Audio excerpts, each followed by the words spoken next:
नमस्कार, जय हिंद मेरे साथियों। क्या आपको पता है भारत एक धर्मनिरपेक्ष राज्य क्यों है? क्यों कहा जाता है भारत को एक धर्मनिरपेक्ष राज्य क्या है? ध्यान रखना मतलब होता है भारतीय राज्य जिसका समर्थन करता है। क्या? ऑप्शन नंबर डी होगा इसका। किसी निश्चित धर्म का समर्थन नहीं करना धर्मनिरपेक्ष कहलाता है। ठीक है साथियों, अगला क्वेश्चन है भारतीय संविधान का प्राधिकार स्रोत कौन है? तो भारत के लोग ही होंगे। ऑप्शन नंबर बी इसका करेक्ट आंसर है साथियों।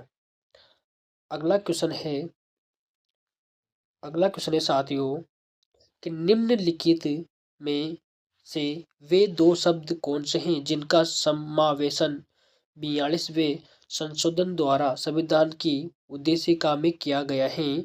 साथियों, समाजवादी और धर्मनिरपेक्ष option number C correct answer है। डेली करंट अफेयर्स जीके पढ़ने के लिए हमारे चैनल को लाइक शेयर सब्सक्राइबर जरूर करें साथियों। अगला क्वेश्चन है साथियों भारतीय संविधान की प्रस्तावनाओं में भारत को किस रूप में घोषित किया गया है?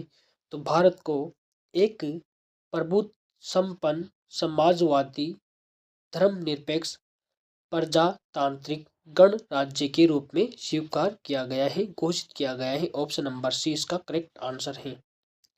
अगला है साथियों भारत एक गणतंत्र है। इसका अर्थ होता है गणतंत्र 26 जनवरी को मनाया जाता है। इसका अर्थ क्या होता है? भारत में वंशानुगत शासक नहीं है। ऑप्शन नंबर सी इसका करेक्ट आंसर।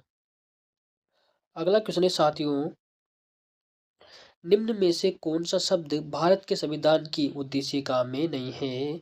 तो कल्याण, लोक कल्याण भारत के संविधान की उद्देशिका में नहीं है, जबकि समाजवादी, पंथ निरपेक्ष और प्रभु संपन्न है। अगला क्वेश्चन है साथियों मैं आपको बता दूं। अगला क्वेश्चन है कल्याणकारी राज्य का उद्देश्य क्या होता है? कल्याणकारी राज्य का उद्देश्य क्या होता है? तो साथियों आप ध्यान रखना कमजोर वर्गों के कल्याण का प्रबंधन करना। Option number B correct answer है। साथियों अगला क्वेश्चन है अपना भारत को एक गणराज्य मुख्य रूप से माना जाता है। क्यों? क्योंकि राज्य अध्यक्ष का चुनाव होता है, इसलिए भारत को एक गणराज्य प्रमुख के रूप में जाना जाता है। अगला क्वेश्चन है साथियों भारतीय संविधान की प्रस्तावनाओं में के सिलसिले में निम्न में से कौन सा क्रम सही है? तो सार्वभौमसत्ता सार्वभौमसत्ता संपन्न समाजवादी धर्मनिरपेक्ष जनवादी गणतंत्र। Option number D correct answer है साथियों।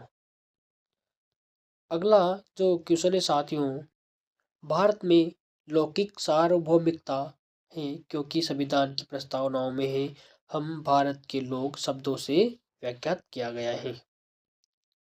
भारत के संविधान के अंतर्गत भारतीय लोकतंत्र की आदर्श को हम क्या हाँ देख सकते हैं?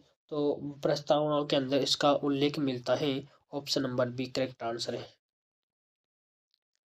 नेक्स्ट क्वेश्चन है भारतीय संविधान की प्रस्तावनाओं में जिन आदर्शों एवं उद्देश्यों की रूपरेखा दी गई है उनकी आगे की क्या व्याख्या रही होगी? तो उनकी व्याख्या रही होगी उनका मतलब मूल अधिकार, राज्य नीति, निर्देशक सिद्धांतों एवं मूल कर्तव्य में होना। Option number C. साथियों डेली करंट अफेयर्स में यहाँ पर करवाता रहूँगा तो आप और जीके पढ़ाऊँगा साथियों, तो आप इसको लाइक शेयर सब्सक्राइबर जरूर कर देना। भारतीय संविधान को संविधान सभा द्वारा कब अंगीकृत किया गया था? तो 26 नवंबर 1949 को इसको अंगीकृत किया गया था। भारत का संविधान पूर्ण रूप कब तैयार हुआ था? तो 26 नवंबर 1949 को यह पूर्ण रूप से कंप्लीट हो चुका था। अगला क्वेश्चन है साथियों कि निम्न में से किस तिथि को भारतीय संविधान लागू किया गया था साथियों? तो कब किया गया था? अगर आपको आंसर पता है साथियों तो कमेंट में जरूर करके बताना साथियों। तो ध्यान रखना 26 जनवरी 1950 को इसको कंप्लीट संविधान लागू कर दिया गया था। तो हर 26 जनवरी को संविधान मनाते हैं। अगला क्वेश्चन है साथियों, किस वर्ष भारत एक प्रभुत्व संपन्न प्रजातांत्रिक गणतंत्र बना है? तो 1950 में बना है साथियों, ठीक है ना। अगला क्वेश्चन है साथियों, संविधान के उद्देश्य का प्रस्तावना का संशोधन कितनी बार किया गया है? तो एक बार किया गया है अभी तक। अगला क्वेश्चन है साथियों, संविधान की प्रस्तावनाओं सभी भारतीय नागरिकों को निम्न में से कौन सा एक उपलब्ध कराने का वायदा नहीं करती? ऑप्शन नंबर डी सामाजिक न्याय, ऑप्शन नंबर बी राजनीतिक, ऑप्शन नंबर सी विचार की स्वतंत्रता, ऑप्शन नंबर डी पूजा की समानता। तो ऑप्शन नंबर डी इसका करेक्ट आंसर हो जाएगा।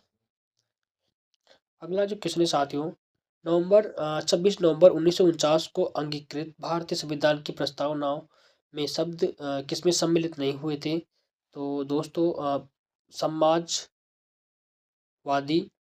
पंथ निरपेक्ष और अखंडता, ये तीनों सम्मिलित क्या हुआ था? नहीं हुए थे, ठीक है साथियों। अगला जो क्वेश्चन है साथियों, भारतीय संविधान की उद्देशिका में परिवर्तन किस संशोधन में अधिनियम में किए गए थे? 42वां संविधान 1976 में किया गया था साथियों। अगला क्वेश्चन है साथियों, भारत की संप्रभुता, एकता और अखंडता को सुनिश्चित तथा संरक्षित करने का भाव किसमें निहित है? तो प्रस्तावनाओं में निहित है साथ। Option number A correct answer है। अगला क्वेश्चन है साथियों, क्वेश्चन कह रहा है भारत के संविधान की प्रस्तावनाओं में समाजवादी और धर्मनिरपेक्ष शब्दों को किस संशोधन द्वारा जोड़ा गया है? 42वें संशोधन द्वारा जोड़ा गया है। अगला क्वेश्चन है साथियों, भारत के संविधान की प्रस्तावनाओं में प्रयुक्त स्वतंत्रता, समानता और बंधुत्व किस क्रांति में प्रेरित है? फ्रांस की क्रांति, option number C correct answer हो गया। अगला क्वेश्चन है साथियों, भारत के संविधान की प्रस्तावनाओं में कितने प्रकार का न्याय, स्वतंत्रता, समानता, मातृत्व का उल्लेख सही है? तो 3, 5, 2, 1 ऑप्शन एक करेक्ट आंसर है। साथियों, अगर आप फ्री में नोट्स और पीडीएफ चाहिए तो इसके डिस्क्रिप्शन में मैंने टेलीग्राम दे रखा है, उसको ज्वाइन कर लें। और इसको या फिर आप डायरेक्ट ही मेरे को कमेंट कर देना, तो मैं आपको प्रोवाइड करवा दूंगा। साथियों, ये कुछ इम्पोर्टेंट क्वेश्चन थे जो मैंने आपको करवा दिया है। साथियों, अगर सेशन अच्छा लगा है तो लाइक और शेयर सब्सक्राइब जरूर बनता है साथियों, एक लाइक ज़रूर कर देना साथियों। ज़्यादा भारी काम नहीं है लाइक करना भी साथियों, ठीक है ना। थैंक यू सो मच साथियों।